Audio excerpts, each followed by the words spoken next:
Welcome, Seekers. Thank you for coming in today. This is Spiritual Dragon coming at you from Everyday Sacred, Everyday Sacred's recording studio today. So today we're going to be talking about Moonstone, and specifically, what can I do with Moonstone? I have it, and how do I use it in a magical context? Because, it's very easy to find videos on the properties of Moonstone, what chakras go with Moonstone, and all that kind of stuff. But let's give you something you can actually take home and use today. So Moonstone, I'm going to give you 3 things that you can do with Moonstone, as well as one bonus thing not to do with Moonstone, and a bonus collaboration, how to use it with another stone. So I'm going to give you 2 bonuses today, which is cool. All right, let's jump right into it. So first thing you can do with Moonstone is associated with reproduction. So any kind of spiritual practice that's going to have to do with childbirth, conception, having a safe pregnancy, all very, very important things you might want to do some magic with, or might want to do a spiritual ritual with. Go ahead, grab your Moonstone, incorporate it in there somewhere. Maybe use it as a focus, maybe have it just present to feed on those energies. Whatever works for you and works for your ritual. Thing number 2 we're going to do with Moonstone.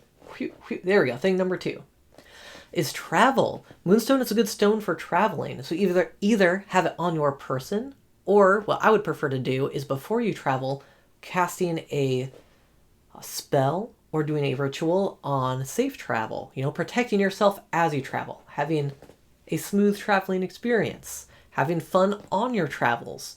Nothing worse, than going to travel and having a super stressful experience the whole time, and then getting home for your vacation and wishing that you had another vacation from your vacation. That'd be terrible.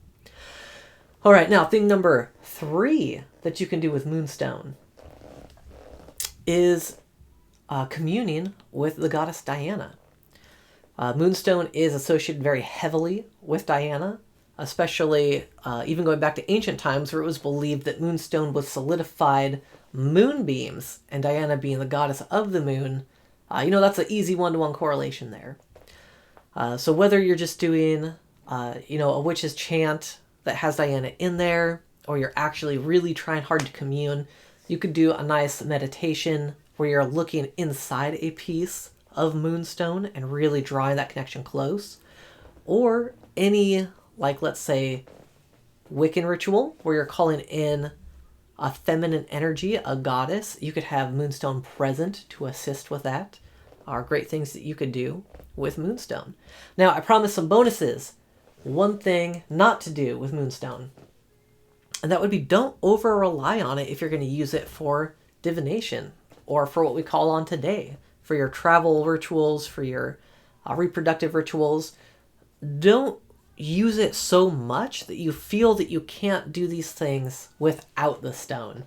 Don't be too caught up being like, oh, I want to do this Diana ritual where I'm calling in the goddess. But I can't find my Moonstone. Well, I guess we got to scrap this. We're not doing it today. Don't get to that point. Use it as an amplifier, use it as an additive, but don't become too reliant on it. And then I also promised one bonus thing that you can do with your Moonstone.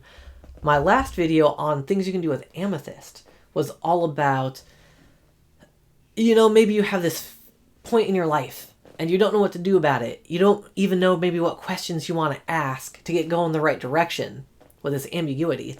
If you're feeling that, not so much in a life state, but in an emotional state, Moonstone's also good for intuition and for feelings. So if you need some insight, some intuitive insight into your feelings, go ahead and grab some amethyst, grab some Moonstone, pair them together, and then really have that nice ritual where you're calling in these energies and trying to figure out what to do with your emotional life and get some help there.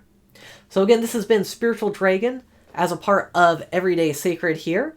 Go ahead and check out our other videos. Check out my amethyst video on 3 spiritual things you can do with amethyst up in this corner over here. Again, Seekers, thank you for joining, and have a wonderful day.